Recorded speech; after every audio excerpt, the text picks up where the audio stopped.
Hello everyone, welcome to Suman TV. This is anchor Lasya Reddy. So చాలా మందికి ఇంకా నీ రీప్లేస్మెంట్స్ గురించి పూర్తిగా అవగాహన లేదు. రీప్లేస్మెంట్స్ చేసుకోవచ్చా, ఇంకా ఫ్యూచర్లో ఏమైనా ప్రాబ్లమ్స్ వస్తాయి, కింద కూర్చోవచ్చా, నిల్చోవచ్చా, సో ఇలా అసలు ఒక్కొక్కసారి సక్సెస్ అవుతాయా, ఫెయిల్ అవుతాయి, ఇలా బోల్డ్ అని ప్రాబ్లమ్స్, బోల్డ్ అని క్వశ్చన్స్, డౌట్స్ ఉంటాయి. వాటన్నిటిని ఇవాళ క్లారిఫై చేయడానికి టోటల్ నీ రీప్లేస్మెంట్ గురించి చాలా క్లియర్గా డీటెయిల్గా చెప్పడానికి మనతో పాటు ఉన్నారు consultant orthopaedic surgeon, founder, chairperson of Legacy Hospitals, doctor Uday Kumar గారు.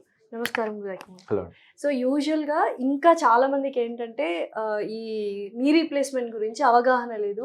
సర్జరీ ఫెయిల్ అవుతుందేమో అన్న భ్రమలోనే చాలా ఇయర్స్ డ్రాగ్ చేస్తూ ఉంటారు, ఆ పెయిన్తోనే ఉంటూ ఉంటారు. అసలు నీ రీప్లేస్మెంట్స్ అనేవి ఎంత అడ్వాన్స్డ్గా వచ్చి ఎంత ఈజీ ప్రొసీజర్ అయిపోయింది. మీరు అడిగింది క్వశ్చన్ వెరీ యాప్ట్ అండి, but that was long back scenario, almost 10 years 15 years back ఉన్న సినారియో. Yes, your right. అప్పుడు కొన్ని ఈవెన్ మేము కూడా పీజీస్ చేసే రోజుల్లో ఎర్లీ స్టేజెస్ ఆఫ్ ప్రాక్టీస్లో ఉన్నప్పుడు we use to see complications ఎక్కువనే ఉండేవి.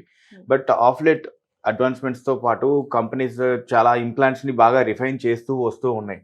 డిజైన్స్ అన్ని మారుతూ ఉన్నాయి, ప్రొసీజర్స్ అన్ని సింప్లిఫై అవుతూ నౌ ద కాంప్లికేషన్స్ రేట్ ఇప్పుడు చాలా పడిపోయినాయి. ఇంత ముందు భయపడాల్సిన అవసరం ఇప్పుడైతే లేదండి. ఇప్పుడు ప్రతి ఒక్కరు ఎవరికైతే మోకాలు నొప్పులు ఉన్నాయో certain of point of age తర్వాత వాళ్ళందరూ చేయించుకోవచ్చా, లేకపోతే కాంట్రా ఇండికేషన్స్ ఉన్నాయి ఇటువంటి వాళ్ళు చేయించుకోవచ్చు? కాంట్రా ఇండికేషన్స్ అంటూ పెద్దగా ఏం లేవు, అందరూ చేయించుకోవచ్చు based on the necessity. So basically it's not an emergency surgery. First of all ఇది ఎమర్జెన్సీ కాదు, కానీ కొంతమందికి విపరీతమైన పెయిన్ ఉంటుంది. ఆ pain is an indication for surgery. కొందరికి వంకర అయిపోతాయి, కొందరికి స్ట్రైట్ ఇలా ఉండాల్సిన కాలు అసలు లోపలికి డివేట్ అవుతుంటది, వేరస్ డిఫార్మిటీ అంటాం. కొందరికి బయటికి నడవడం కూడా నడక కూడా మారిపోతూ ఉంటుంది. సో ఇవన్నీ ఎర్లీగా ఎప్పుడు డిటెక్ట్ చేస్తాం? ఎర్లీగా డిటెక్షన్ మనము 45-50s టైంలో మెట్లెక్కి దిగేటప్పుడు ఫస్ట్ సైన్ ఒక చిన్న ఇండికేషన్ ఇస్తుంది బాడీ. ఏంటది? ఇబ్బంది పడ్డాం అంటే 40s-45s ఎక్కినంత ఈజీగా 50s-55s దగ్గరలో మనం ఎక్కి దిగలేము. అది పెయిన్ స్టార్ట్ అవుతుంది, స్లో డౌన్ అవుతుంది బాడీ. ఒక 1/2 kilometer నడవగానే ఒక డ్రాగింగ్ కైండ్ ఆఫ్ థింగ్, ఇంకా నేను నడవలేకపోతున్నా, 5 years బ్యాక్ నడిచినంత ఇప్పుడు లేదు, నాకు శక్తి లేదు, అవన్నీ ఇండికేషన్స్, ఎర్లీ ఇండికేషన్స్. మోకాళ్ళలో సంథింగ్ ప్రాబ్లం ఉంది అని, అరుగుదల స్టార్ట్ అయిందని అర్థం. ఓకే. సో కార్టిలేజ్ జరగకుండా ప్రయర్ గా ఏమైనా ప్రికాషన్స్ తీసుకోవచ్చా? ప్రియగా అంటే ఏజ్ తో పాటు definitely it is bound to go అండి. ఏజ్ రిలేటెడ్ ఇష్యూ కాబట్టి వి కాంట్ చేంజ్. సివియర్ గా పోకుండా ఎస్ ఆపొచ్చు. ఏంటి అంటే ఫిజియోథెరపీ చేసుకుంటుండాలి టైం టు టైం. కింద కూర్చోవడం ఆఫ్టర్ 45-50s కొంచెం తగ్గించుకోవాలి. అన్లెస్ చిన్నప్పటి నుండి మీకు యోగాసనాలు అలవాటు ఉంటే దట్స్ డిఫరెంట్.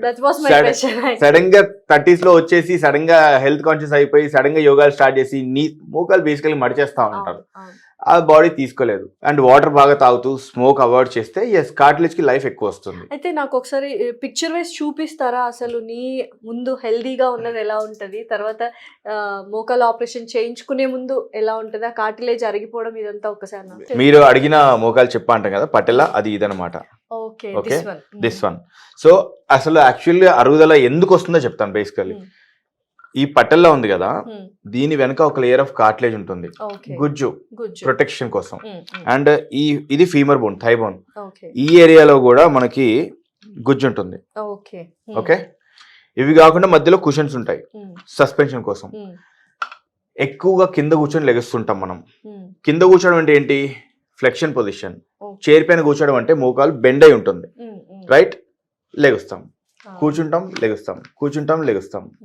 సో మనం ఏమవుతుంది, ఈ పటెల్లా వెనుక ఉన్న కార్టిలేజ్, ఈ ఫీమర్ వెనుక ఉన్న కార్టిలేజ్ రాపిడితో అరుగుదల స్టార్ట్ అవుతుంది.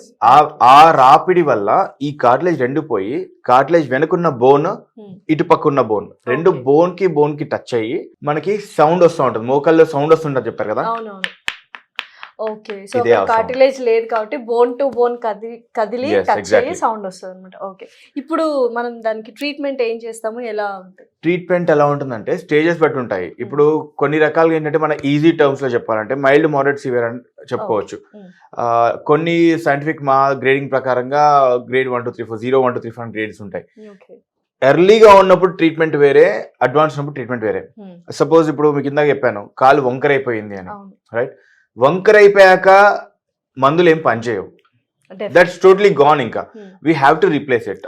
ఓకే, ఎర్లీగా ఇప్పుడు ఐఎమ్ జస్ట్ 45-50, బట్ నాకు కొంచెం హాఫ్ అన్ అవర్కి డిస్కంఫర్ట్ ఉంది. అండ్ ఎక్స్రే తీస్తే స్పేస్ బాగానే ఉంది, కానీ అంటే ఇక్కడ జాయింట్ లో ఈ బోన్ కి ఈ బోన్ మధ్యలో స్పేస్ బాగానే మెయింటైన్ అయింది, బట్ ఇక్కడ మాత్రం కాస్త స్పేస్ తగ్గింది. అంటే కార్టిలేజ్ పటల్లో ఫెమరల్ ఆర్థరైటిస్ అంటాం, పటల్లో ఫెమరల్ ఆర్థరైటిస్. దానికి ఫిజియోథెరపీ చేసుకోవడం, ప్లాస్మా థెరపీ లాంటి ఇంజెక్షన్స్ తీసుకోవడం, వాటర్ ఎక్కువ తాగడం సరిపోతాయి. Tablets, of course tablets. ఇంకా అడ్వాన్స్ అవుతుంది అనుకోండి, ఇంకా నో స్టేజ్ 3 వెళ్ళిపోయింది, ఈ లోపల మెనిస్కస్ డ్యామేజ్ అయిపోయినాయి, cartilage totally gone, replace it అంతే. సో అప్పుడు ఇలా యా, మీరు ఇందాక మొహకాలు చెప్పని అడిగారు కాబట్టి సో సింపుల్ గా చెప్పాలంటే, సపోజ్ దిస్ ఇస్ నార్మల్లీ అనుకోండి, మీరు గమనించినట్టయితే ఇందాక కార్టిలేజ్ అని చెప్పాను కదా, ఈ 5 థై బోన్ ఫీమర్ కి ఉన్న కార్టిలేజ్ ఇది.